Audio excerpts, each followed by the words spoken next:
മലയാളത്തിൽ കരിയർ ആരംഭിച്ച് പിന്നീട് തെലുങ്കിൽ മുൻനിര നായികയായി മാറിയ നടിയാണ് അനുപമ പരമേശ്വരൻ.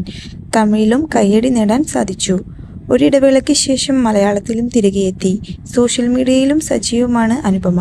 കഴിഞ്ഞ ദിവസം അനുപമ പങ്കുവച്ച വീഡിയോയും പോസ്റ്റുമൊക്കെ ആരാധകരുടെ മനം കവരുന്നതായിരുന്നു. 3 എന്ന ചിത്രത്തിലെ കണ്ണഴക എന്ന പാട്ട് പാടുന്ന തൻ്റെ വീഡിയോയാണ് താരം പങ്കുവച്ചത്. മുടി 2 വശത്തേക്കായി പിന്നിടുമ്പോഴെല്ലാം ഈ പാട്ട് ഓർമ്മ വരുമെന്നാണ് അനുപമ പറയുന്നത്. ഇന്ന് വീണ്ടും പാട്ട് മനസ്സിലേക്ക് വന്നുവെന്നും അതിനാലാണ് പാടുന്നതെന്നും താരം പറയുന്നു. 3 സിനിമയിലെ ഈ ഗാനം പലയാവർത്തി കണ്ടാണ് ഞാൻ വളർന്നത്. അതിനുശേഷം ഞാൻ എപ്പോഴെല്ലാം മുടി ഇതുപോലെ 2 വശത്തേക്ക് പിന്നിടുന്നോ അപ്പോഴെല്ലാം ഈ പാട്ട് എൻ്റെ തലയിലേക്ക് പെട്ടെന്ന് വരും.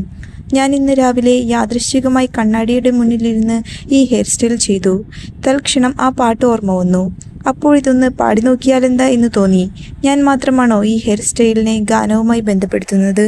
പോസ്റ്റ് വൈറലായതോടെ അനുപമയ്ക്ക് കൈയടിച്ച് നിരവധി പേരാണ് എത്തിയത്. ഇതിനിടെ ഒരാൾ അനുപമയെ അധിക്ഷേപിച്ചിരിക്കുകയാണ്. കടുത്ത ഭാഷയിലാണ് അയാൾ അനുപമയെ അവഹേളിച്ചത്.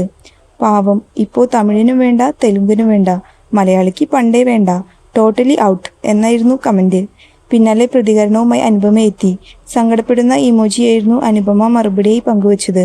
മാത്രമല്ല ഈ കമന്റ് അനുപമ പിൻ ചെയ്തു വെക്കുകയും ചെയ്തു. ഇതോടെ നിരവധി പേരാണ് കമന്റിട്ടയാൾക്ക് മറുപടിയുമായി എത്തിയത്. ഇത്രയും പറയണ്ടായിരുന്നു. ഞാനൊരു മലയാളിയാണ്. എനിക്കിഷ്ടമാണ് അനുപമയെ. എല്ലാവർക്കും വേണ്ടി ജീവിക്കാൻ പറ്റുമോ? നല്ലത് എന്തെങ്കിലും പറയാൻ സാധിക്കില്ലെങ്കിൽ മിണ്ടാതിരിക്കൂ. അത് വളരെ മോശവും ക്രൂരവുമായിരുന്നു. അനാവശ്യമായിരുന്നു. കഷ്ടമായി പോയി. അവളുടെ സിനിമകൾ കണ്ടിട്ടുണ്ടോ? അസൂയ അറ്റ് പീക്ക്. ജീവിതത്തിൽ ഒന്നുമാകാൻ പറ്റാത്തവരുടെ ഫ്രസ്ട്രേഷൻ എന്നായിരുന്നു കമന്റുകൾ. തെലുങ്ക് ചിത്രം ഭോഗിയാണ് അനുപമയുടേതായി റിലീസ് കാത്തു നിൽക്കുന്ന സിനിമ.